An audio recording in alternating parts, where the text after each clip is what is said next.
Welcome to the Blogger Genius Podcast, brought to you by MiloTree. Here's your host, Jillian Leslie. Hello, my friends. Welcome back to the Blogger Genius Podcast. I'm your host, Jillian Leslie, and if you can hear it in my voice, I still have my cold. I'm feeling a lot better, by the way. For those who don't know me, I am a serial entrepreneur and blogger. I've been doing this since 2009 when David, my husband, and I launched Catch My Party, and we've turned it into the largest party idea site on the web. Since then, we built our pop-up app, MiloTree. You've seen it on many blogger sites. And now we've rolled out MiloTreeCart, which is a tool for you non-techie bloggers to sell digital products directly to your audiences with fill-in-the-blank sales pages, a team of people to help you, tons of resources. The emails and messages I am getting from our MiloTreeCart customers are phenomenal. You guys love how easy MiloTreeCart is to use to get your products up and to start selling. So thank you for all of them. Now, for any of you who are looking to make money in a new way, we have a MiloTreeCart affiliate program where we pay $100 per sale. So if you have an audience of bloggers who you think could benefit from purchasing MiloTreeCart, remember we sell it as a lifetime deal, $349. I will happily help you promote it. In fact, I just went into a friend's Facebook group. She teaches bloggers. Within an hour, 6 people purchased, and she made $600. Please email me at jillian@milotree.com if this sounds interesting. My calendar in January is getting filled, so reach out soon. Now, for today's episode, I have Matt McWilliams on the show. He is the affiliate guy. He helps all those big players in the marketing space with their affiliate programs, but he also teaches people how to grow their businesses. He's just come out with a book, which we talk about. We also talk about the power of affiliate sales, how to get yourself into the selling mindset, which you know I love talking about. And he's got some tricks and strategies that I think you want to hear. So without further delay, here is my interview with Matt McWilliams. Matt, welcome to the Blogger Genius Podcast. Hey, thanks for having me, Jillian. You are, I would say, one of the top affiliate, what would you call yourself? Consultants, experts? I don't know. I just let people call me whatever they want to call me. The podcast is the affiliate guy, and I've kind of become known as that. I wish I could say I was super smart. And years ago when I branded things with the affiliate guy, that I did that because then I knew that years later, people would just introduce me like, hey, so-and-so, you need to meet Matt. He's the affiliate guy. Like, I wish I could say, oh my gosh, that was so genius of me. I was like, I don't want to be the affiliate guy. I really don't want to be the affiliate guy. Like, I want to do something bigger. So I had a blog. It was all about personal growth and leadership and entrepreneurship. And I was like teaching all these people this stuff. And then one day, I don't know if you know Dana Abraham, but she's in the parenting. I do. Okay, cool. So you know Dana, she has a course called Calm the Chaos. I was on the phone with her like 2 weeks before her launch, and I said, Dana, do you need help with your affiliates? Because she just sounded so stressed. She was like, we're not doing this. I was like, let me just come in and help. And all I did, Jillian, and there's a lesson here about like really tapping into that thing that you're called to do and the thing that you're the best at. All I did was help her affiliates. I ran her affiliate program for 4 weeks. I didn't even do the normal 8-9 months that we work ahead of time with other clients. I ran her launch, helped her affiliates. I did some strategy calls with the affiliates, helped them create some bonus packages, helped them get past some mindset blocks like, well, I can only send 1 email in a day. No, you can't. You can send 5 if you do it the way I teach, and boom, boom, boom. I helped these affiliates. She went from $125,000 launch to almost a $300,000 launch. Wow. Just almost all in the backs of those affiliates. All I did was this thing that I do. Like, it's nothing special. Like, really, affiliate marketing. Is there anything that world changing about affiliate marketing? Not really. And then one night, Jillian, we had, the parents out there will relate to this. We had one of those bedtimes where the kids got along. It was so peaceful. It was efficient, but not rushed. It was very peaceful bedtime. None of the kids weren't yelling at each other. Nobody was fighting. Nobody was mad at us for putting them to bed early. And we got them to bed, and I was walking down the stairs and I went, oh my gosh, that was a great bedtime. there might be hundreds of other people right now having that same experience because I helped Dana teach them Oh, how to calm the chaos. I was like, oh my gosh, all I did was right. help people with affiliate marketing. She had one affiliate who went from had a goal of 5 sales and did over 40. She had another affiliate who'd done 0 the last launch, didn't even want to promote again. We helped her do 17. With their top affiliate more than tripled their sales from like 25 to almost 75 sales. And it was like, oh my gosh, all I did was this thing. In the grand scheme of life, like I didn't create a vaccine, I didn't discover the cure for cancer, I didn't start SpaceX or Tesla. I just taught some people some things that have worked for me over the years, and the lessons that I've learned over 17 years in the affiliate world, and the impact that it had on potentially hundreds of parents. My initial thought was that impacted Dana, that impacted the entrepreneurs, that impacted the affiliates, but it actually had a bigger impact. And so from that point forward, it was like, no, this thing's going to be called the affiliate guy. That's going to be the Oh, brand. As a reminder to me, this is not about like the branding. It was a reminder to me, like I said, all those years, 7, 8 years, I don't want to be the affiliate guy. No, I'm going to embrace that and be that. I think that is such wise advice. And I say it a lot on my podcast. It's finding the why. And a Mm-hmm. lot of times you have to kind of do what you did, which is expand your thinking. Yeah. And a lot of times what we do, I think, is we discredit what we're already good at because We we do. think if I know it, everybody knows it. It's not that valuable. And there you Yeah. are taking what you know and being able to share that where you might be thinking like, duh, why doesn't everybody know this? And turn Yeah. around somebody's business so that they can serve other people as well. And that is this, I feel the same way in my calling, which is I want to empower predominantly female bloggers and creators to Mhm. monetize, to make money so that they can go live their best lives. And that gets me up every day. So it's not about we build technology, Yeah. we build a way for people to sell what they know. And when I get an email, that says, thank you, this is so great, it makes my day. Yeah. Technology in and of itself is really boring. It's what technology produced. I have no idea. I call this thing here, what you guys call a smartphone. I call it the magic rectangle. The magic rectangle, right? Like people don't realize this thing is amazing. What it can do, you can record 4K video at 60 frames per second. That is more than Hollywood could put on the big screen 12 years ago. You have more computing power than the entire United States military had 30 years ago in your pocket. But the stuff that goes into this, cadmium, chromium, I don't even know, something I don't care. It's boring. It's a rectangle. If without the things that this thing can do, if I just gave you a rectangle like that in a box, you'd be like, this is the worst gift ever. Instead, people would stand in line because of what it can do. Mm-hmm. But you mentioned that we discredit our knowledge. We discredit our expertise. We discredit like the impact that we can have. One of my favorite stories from my book, and I don't get to tell the full story because here's the deal. I finished the manuscript for this book over a year ago.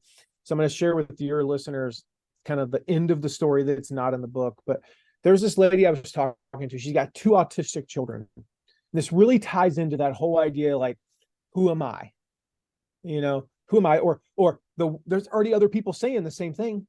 There's already people teaching what I teach. There's already other people who are helping people with this problem. And this lady, I was on the phone with her. She was applying for our mastermind. And the final step is that, I talk to them and interview them and make sure they're a good fit.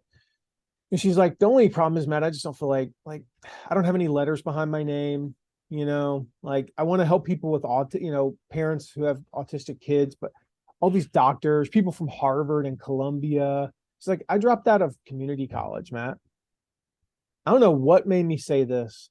To this day, I still don't remember, like, why did I even say these words? Because it's kind of crazy and almost a little bit offensive. But I said, have you ever thought about killing your children? And she goes, Wow. Every day.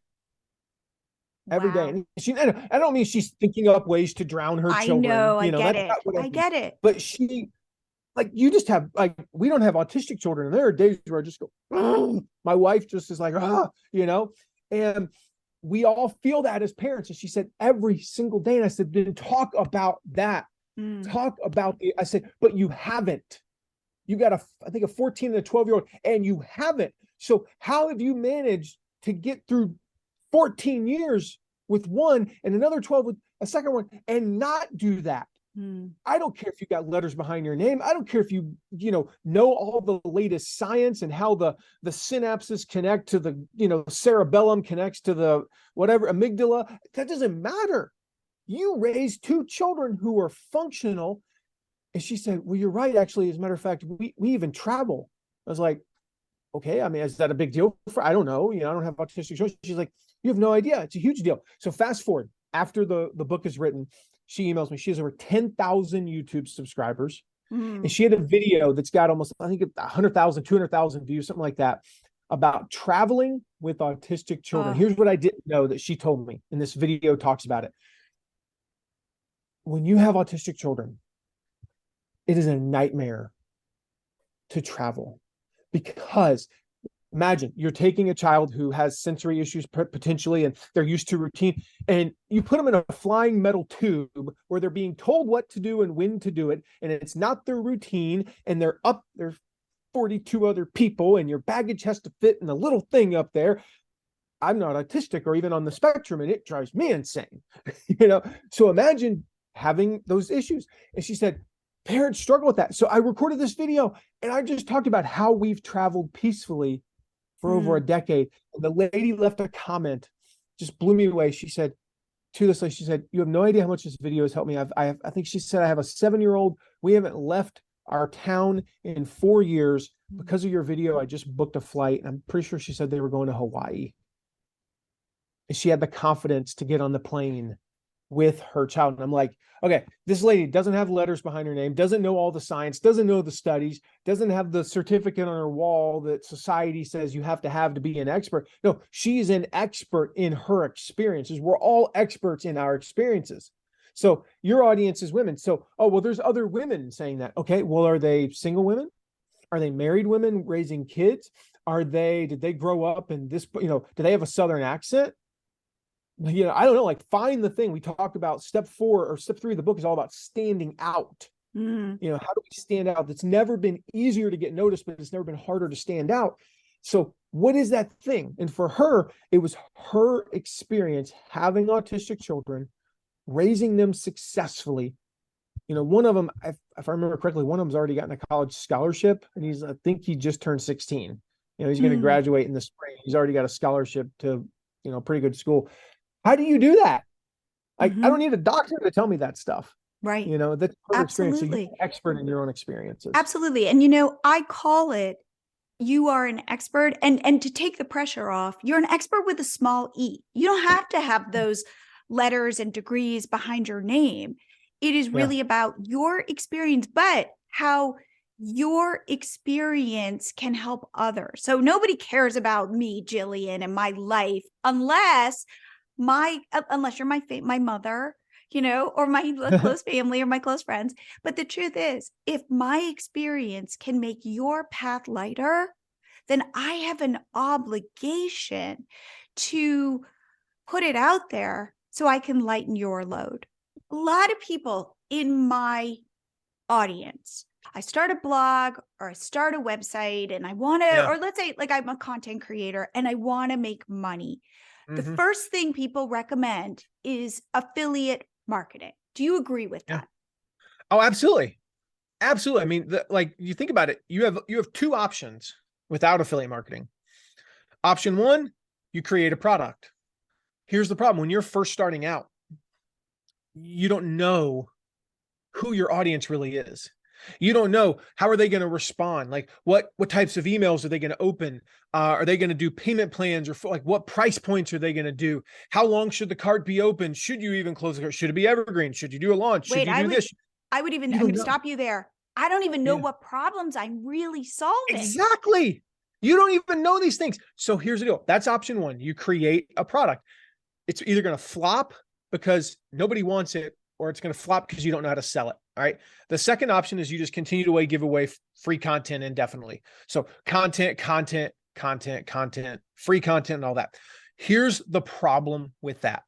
When you create, I want to make it clear, you've got a free podcast. You should give content. I'm going to give away more than 340 hours of free content, podcasts, blog posts, videos, webinars, like every day. You could listen almost an hour a day, read almost an hour a day. I'm not saying you have to give away that much, but creating value for free is a great way to attract followers, right? It's a great way to serve people. But I want you in the money-making mindset from day one. Like, not when you've reached some mythical milestone where you should have 1,000 subscribers before you sell anything. Why? When Walmart opens up, they don't wait till the 1,000th customer comes through to sell anything. Like, no other business model. Where did we get that? That's a lie. That is a myth. If you run an online business, like, businesses make money. Businesses make money. And the reason why I love affiliate marketing so much, I know we talked about this beforehand, but the reason I love it so much is it bridges the gap between having nothing to sell and selling nothing at all. I love that. Yes. Yes. Okay. Where do I start? Everybody then says, conventional wisdom, Amazon associates, yay or nay? Yeah. No. I mean, here's the way I look at it. Like, people say, what's the best place to start? If we mean literal step one, here's one of the best. Like, if you have content coming out tomorrow, go look at that content and say, how can I monetize it? I have a blog post coming out tomorrow. Do you cite any books? Well, then, yeah, provide affiliate links to those books. It's an easy way to make a few bucks. But generally speaking, I mean, if you want to start, like, truly get started in affiliate marketing, I mean, first of all, like, there's an acronym that we walk people through, right? It's called START. All right. So the S is to stop waiting. I won't get into that one. It's basically a lot of people are just hesitant to get into it. It sounds like your listeners they're at a point where they're like, nope, I want to start. The T is to think of programs you could promote. Here's what I do. Look at your desktop, both your physical desktop and your computer desktop, or whatever workspace is relevant to your niche. If you're in gardening, go out to your gardening shed, go out to your garage. If you're in health and fitness, go to your home gym, go open up your supplement cabinet. That's where I start. I look on my desk. I've got my planner. We recommend my planner on my website. I got my headphones. I recommend my headphones. I look at my computer desktop, and we recommend certain softwares and certain websites and certain products that we use every day in our business. We recommend those things to our audience. The A, so we got the S, the T. The A is apply. So we need to apply to those programs, and we need to get accepted into those programs. The R is we got to recommend it like we would to a friend. Just recommend the product like you would to a friend. Years ago, I was speaking at this conference, and I think it was my first ever big conference, like 1,000 people there. It probably was more like 700, but it felt like 1,000 to me. And I was nervous. I got up on stage and I went through this whole thing about all the benefits of affiliate marketing, like why you should start affiliate. You learn what works for your audience, and there's no risk, there's no fulfillment. All these things, like, you connect with other affiliates, how it trains your audience to buy, and all those things. And I got up there and I was like, who here thinks that they can do affiliate marketing? I'm thinking every time I practiced this speech, every hand went up and everybody like ran up on stage like, oh, you're the best. That was what happened in my practice. Right. And only like a third of the hands went up, and I was like, oh crap. I'm live on stage. I'm like, so I had to play it off like that's what I meant to happen. I was like, okay, I get it. Tell me, you out there didn't raise your hand. Why do you not think you can do affiliate marketing? She's like, I don't think I can sell somebody else's stuff. I was like, come up here. You mind coming up on stage? She came up on stage. Sit down. I had no idea what I was going to do. Just to be clear, I was making this up as I went. And I'm like, so have you never sold somebody else's stuff? And she's like, no, I have. I was like, I'm making this up. I'm like, okay, what am I going to say next? Like, oh my gosh, I'm going to never get to speak in front of my audience. And finally it kind of hit me. And I was like, tell me about your favorite restaurant.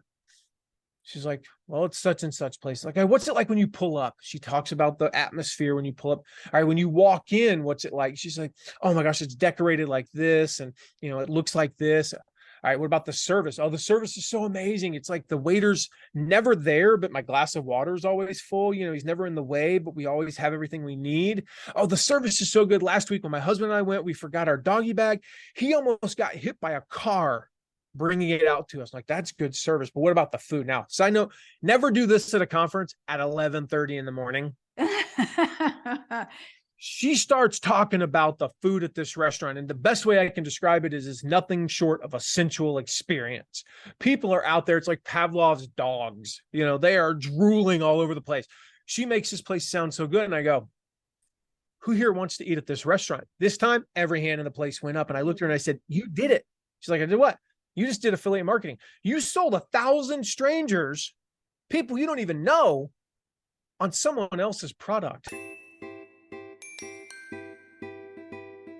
I want to take a short break because 2023 is right around the corner and I am hoping this is your best year yet. Notice social media is changing. Creator funds, for example, are going away. So this is your time to start selling digital products to your audiences. It's a whole new revenue stream that you can tap into. I'm sure you're saying, well, but I don't know what to create. No problem. Take my digital product personality quiz. Go to MiloTree.com/quiz and you'll answer 5 questions, and it will tell you where to start. Plus, I have a worksheet where you can start to come up with your first digital product idea. And I even include the 6 purchasing trigger buckets that Matt and I discuss in part 2. So take your financial fate into your own hands. Start by getting my quiz, MiloTree.com/quiz. And now back to the show. One thing that I continue to see in my audience is it's not even that they have difficulty selling other people's products. They have an even harder time selling their own products. So I feel like selling is really something that holds people back. And I'm going to say it, especially women, because we're so good at giving that it's hard to say, wait a second, if you want this, you need to pay for this. So how do you think about this selling mindset? Not just selling other people's products, selling my own products and selling me. Yeah. Real quick, that T though, in the START acronym is test, test, test. Okay. And this ties in a little bit with like test products at different price points. Test products at different, test a product that solve the problem in this way and test things that are maybe a membership versus a one-time fee and things like that. See what works for your audience. That's part of learning to sell. Selling ultimately comes down, you got to understand why people buy. When you know why people buy, there's basically 5 reasons, and 5 reasons only why people buy: to save time.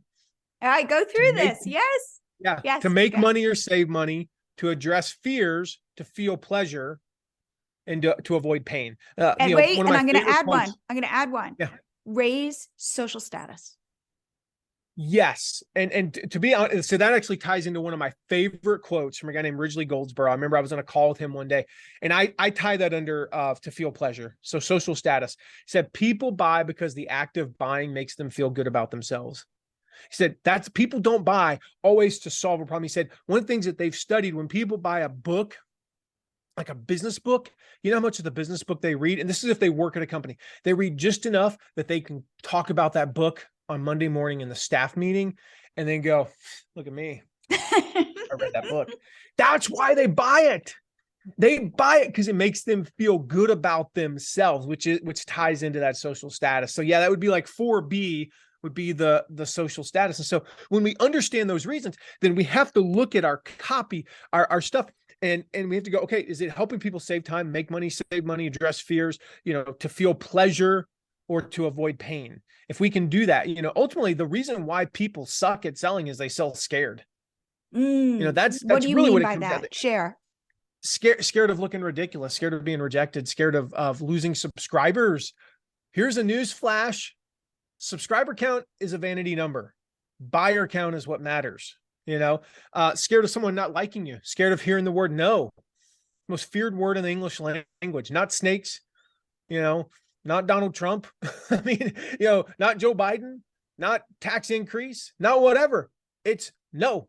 We hate hearing the word no. When you sell scared, people know it instinctively. It's like a dog can sense fear. I think we've learned that, right? Dogs can sense fear. Prospective customers know when you're selling scared. It comes away in the way you look at people, Jillian. It comes across in your posture. It comes across in your voice. Here's the thing though, that I want to touch on though. It even comes across in your emails. And there's an exercise that I walk people through in the book. I'll walk you through it, kind of the brief version here, that I'm telling you, I'm very, what's the word I'm looking for? I'm very,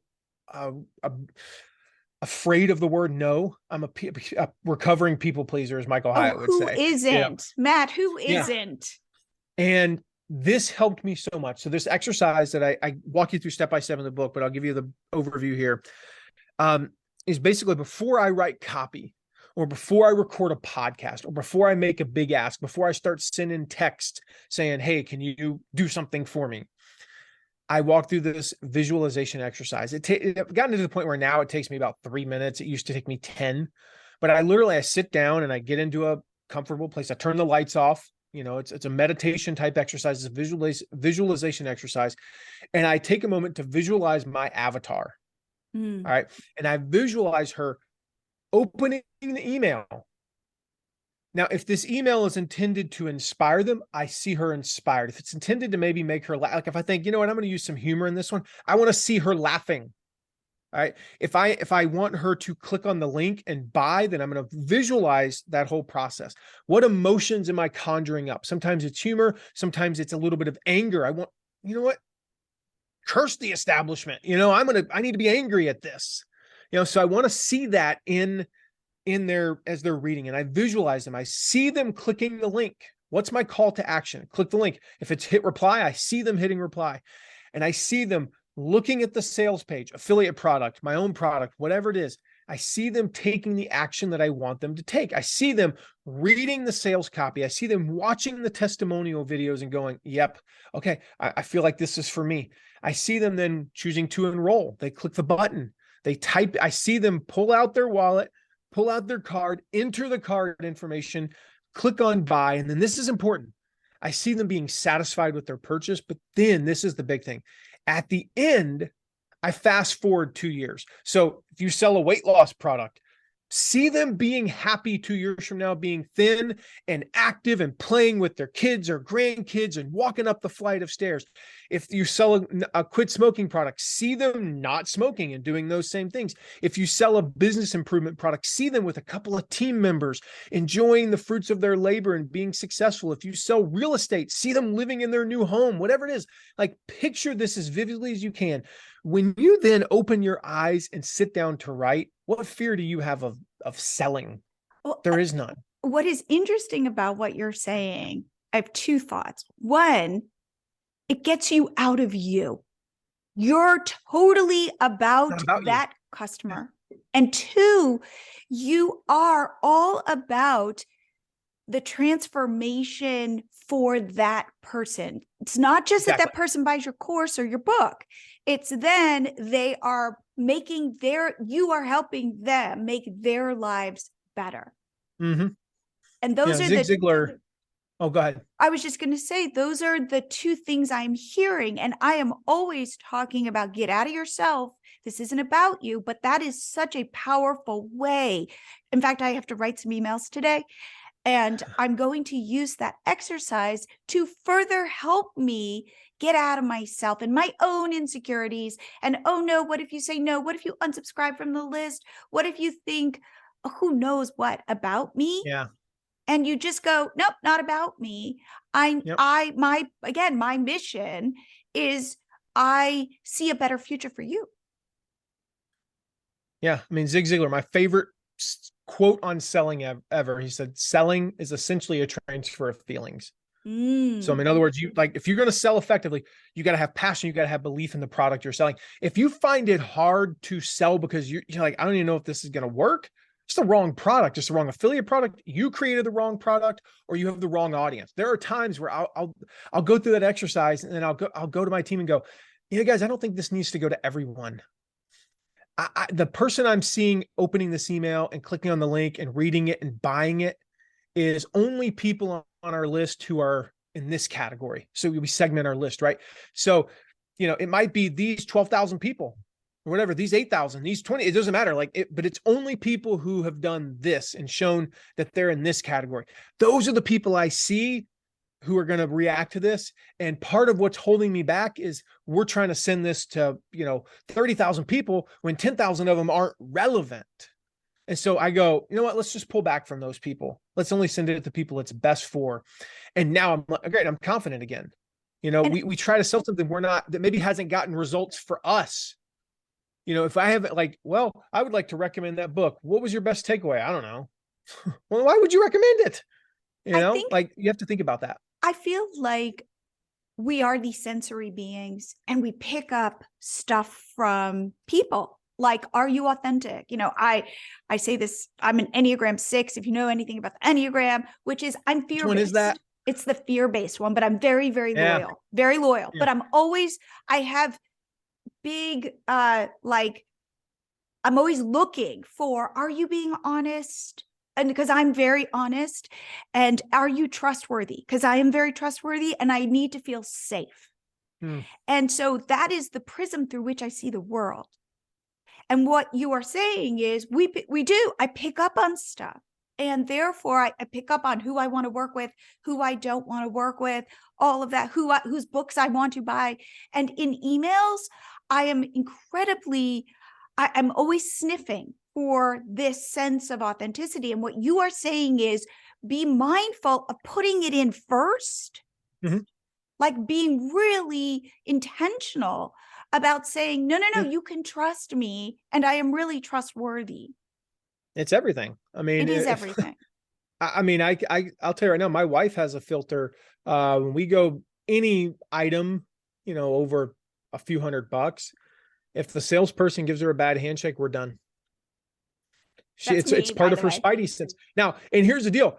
I've known people who gave a bad handshake who turned out to be great. But for her, this is the woman who has talked me out of some of the worst decisions in my career and in my business, and where she didn't even know why she was saying no. And then 6 months later, it was like, oh, that turned out to be a good decision. So she's batting 1,000. She is like 20 for 20 on things like that. So when she says 5 seconds into meeting the salesperson, we're done, then we're done, And so if that's how people feel, that you're never getting it back. And so you've got to put them at ease as soon as possible. And again, like you said, the reason, we're only scared of selling because we're scared of what's going to happen to us, of our feelings, not of the potential. Like, you owe it to the people. I don't care how many people you owe it, because somebody needs the thing you're going to be selling. It's like the very beginning of the book, I talk about how, like, you're a messenger. The world needs your message, but they're going to move on without you. They're going to get the solution from somebody. If you just had, like, right now, I've got really bad ankle pain. I think I sprained my ankle, but I'm not 100% sure.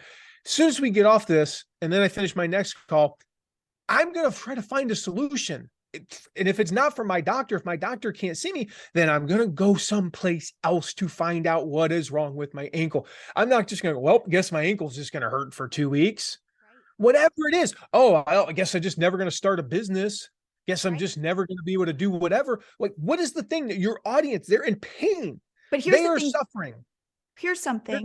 They're going to find the solution. And I'll say this, if I could honestly, like, this is like, if this is the real deal and I could fix your ankle pain, how much money would you buy? Would you give me? Literally, if there was 100%, how much? I dropped $2,000 right now without blinking an eye. It hurts. Exactly. So if you trusted me, like, I don't have any magic ankle solution, but if I did, and I stood behind that and I could solve your problem, you would spend a lot of money to solve it. Yeah. Oh yeah. And the point is, like, you're not serving your audience to be afraid to sell. But they might say no again. Well, they're not saying yes to you not asking them. Like, how much are you selling, not selling? If you think about that, that's a question I ask a lot of people is, how much are you selling, not selling? Well, nothing. So try selling, try it poorly at first. Grab the book. There's a whole, like, if you don't, okay, what don't I do? There's a whole lesson in there on copywriting. It is like my entire thesis on copywriting. Skip to, do step one, because that's the most important one, about really nailing down your ideal customer avatar. And then step 2 about committing to leading. And then, of course, if you need help growing your list, we can talk about capturing attention and growing your list. There's some great stuff in there. But skip to the parts where I talk about selling and copywriting. And I walk through that visualization exercise, because if you know how to write copy and you know how to get past your fear of selling, there's a lot in there, but just the mindset of selling.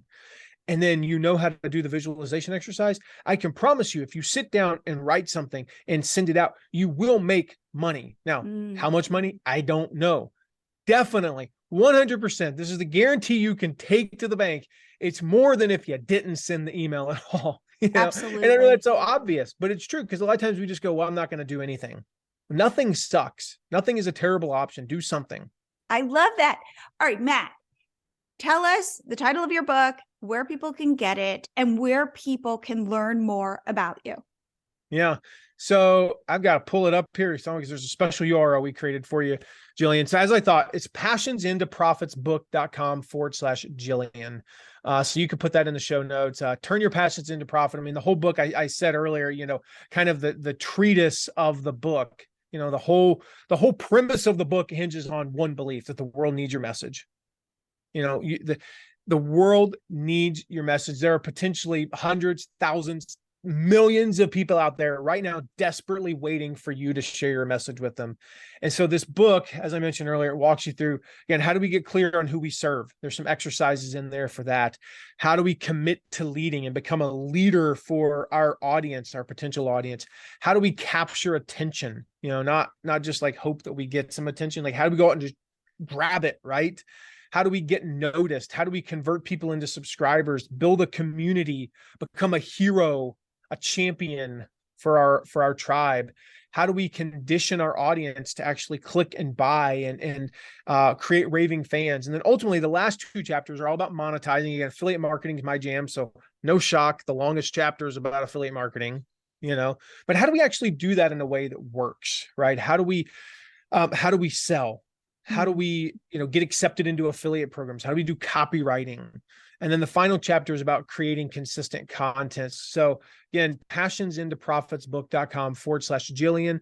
You can buy it on Amazon. You can buy it at Target, Walmart. If they sell books, they sell my book. I love that. But if you go through that URL, we've got some special bonuses for your listeners, Jillian, that people want to take advantage of. Wonderful. Well, I just have to say, it's been a pleasure talking to you. I feel like we are very much like-minded in how we think Sounds about like a lot it. of I love things. So thank you so much for coming on the show. Thanks for having me, Jillian.